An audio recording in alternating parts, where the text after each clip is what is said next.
Right, at this time, we are joined by second-year West Virginia Wesleyan head coach Dwayne Martin. Coach, can you start us off with an opening statement and basically an outlook for the 2022 season? Yes, definitely. I appreciate you guys having me on. If I could, first, I'd just like to thank our interim president, Dr. James Moore, who started this past January with the college, but he's been instrumental in helping us get this program going in the right direction, along with the athletic director, Randy Tenney. But some things we're definitely looking forward to is last year we had over 35 freshmen playing on the field for us. So all those guys are growing up. We definitely appreciate our coaching staff. Most of those guys were fairly new. As for Mike Maloney, first year being an offensive coordinator for the program, so he has a year under his belt, along with our defensive coordinator Marcus Spearman, does an excellent job with the defense, and our operations guy. And then another guy that's been with the staff for a couple years now is Don Borman, is now our recruiting coordinator and is also doing a great job with that. Everybody understands recruiting is the basis of having a good football program. Some of the things we're looking at that we think that we have to look forward to this year is our O-line comes back fairly strong.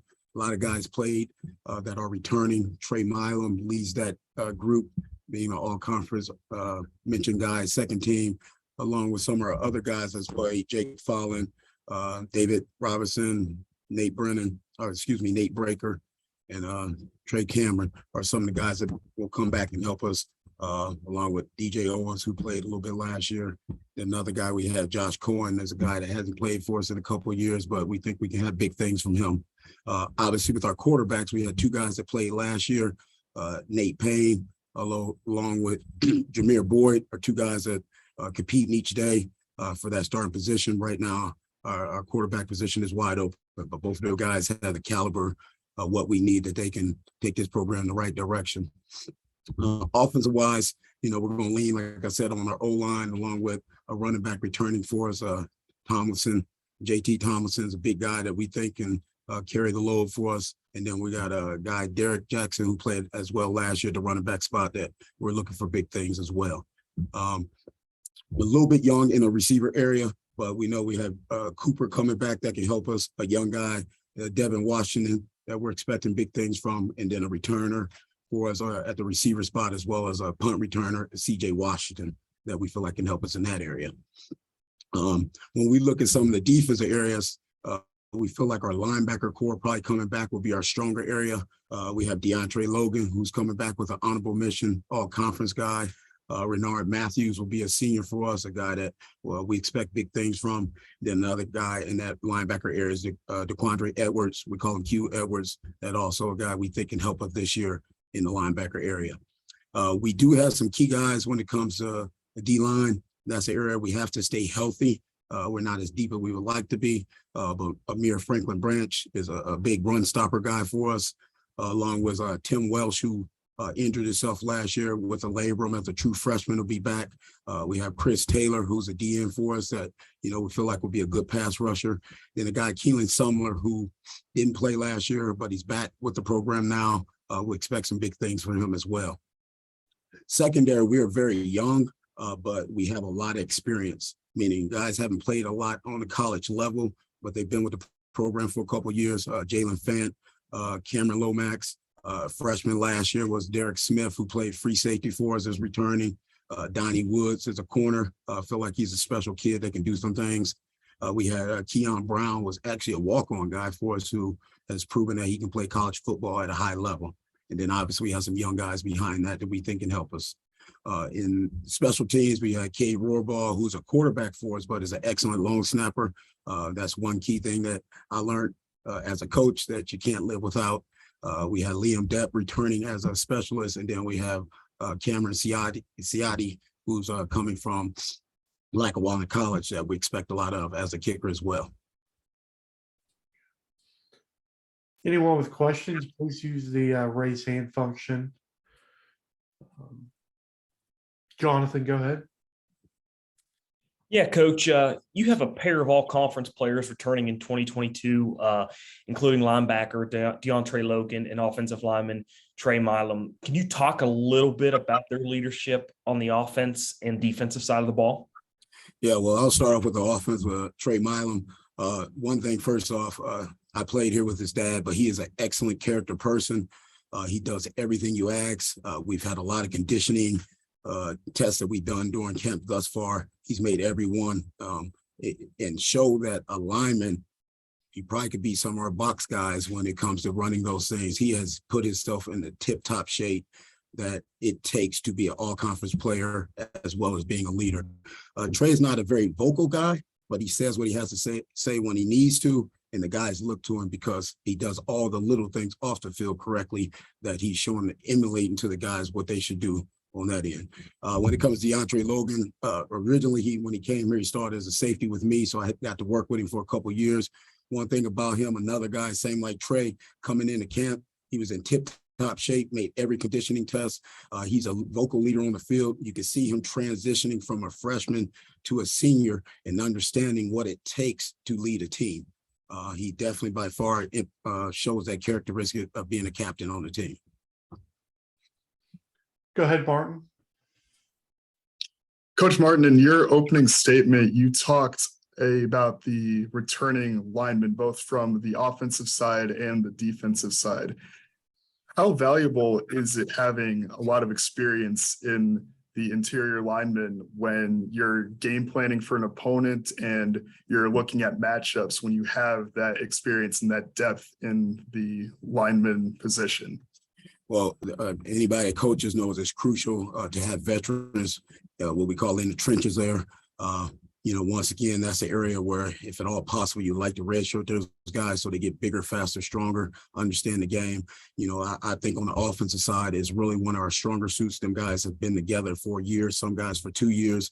And, the O-line, they call them mushrooms, but guys that have to gel and work together. And sometimes you have that unsaid language where guys just understand each other, blocking scheme wise, things like that. So I really feel like our team is going to lean on the O-line, obviously, along with our quarterback position to get things going for us, as well as D-line. D-line are guys that we feel like I said, Amir Branch is a guy that's been with us, is more of an interior guy, a bigger type body. But obviously having the D-line, it all starts there, along with stopping the run first. And obviously got to have some guys that get the pass rush. We struggled there in a little bit last year in that area on the D-line, getting that pass rush. So we're trying to continue to get better at that. Martin, you have another one? Coach, Khalil Smith has returned to the field for your team. Khalil is a colon cancer survivor. Could you talk about the importance his story is to the culture of West Virginia Wesleyan football? Yes, we say Smith strong, but one thing we talk about our guys is we talk a lot about being selfless, giving back to others. I think Khalil emulates that in the type of person he is, his strength. If you didn't know him, you would never know he's a cancer survivor. The way he carries himself, how strong he is as a person, that's what we would like to represent our program as. He's a great speaker to our guys, so guys can understand how somebody is living that experience, and now they have somebody on the team that they can fight for, somebody that they can put themselves behind to win some games for him and bring him back. We're happy that he's finally back with us. We're trying to get him back in the fold. Hopefully we can get him on some special teams, and then obviously get him back in the running back room. He just got cleared a few months ago, so he's still in that process of getting back into football. He's been out of football for a couple of years now, but we're elated to have him back with us. Coach, what are some of the biggest competitions and position battles in camp right now? I know it's early, but that's been impressive so far? Well, I would have to say, obviously, we talked about we have two returning quarterbacks.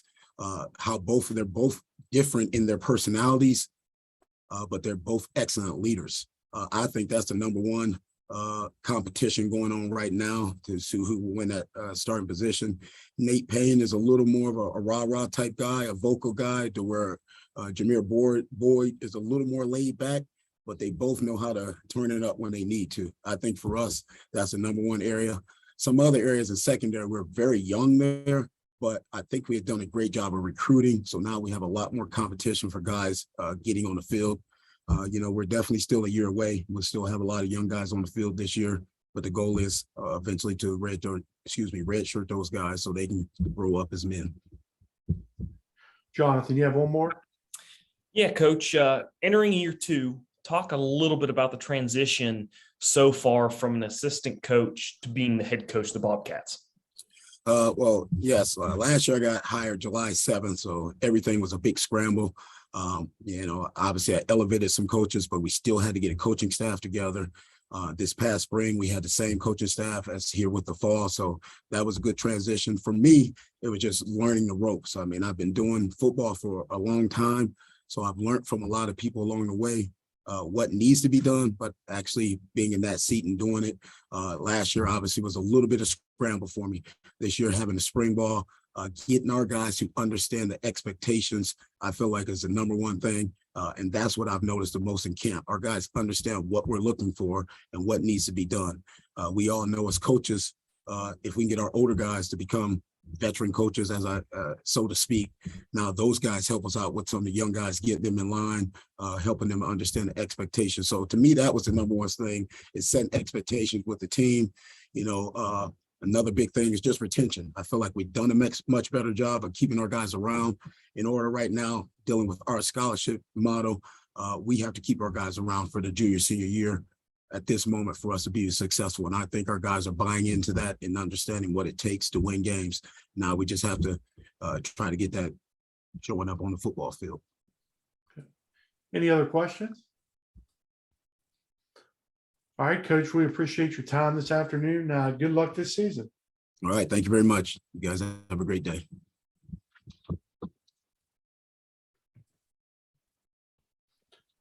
All right, that concludes the 2022 MEC Media Day.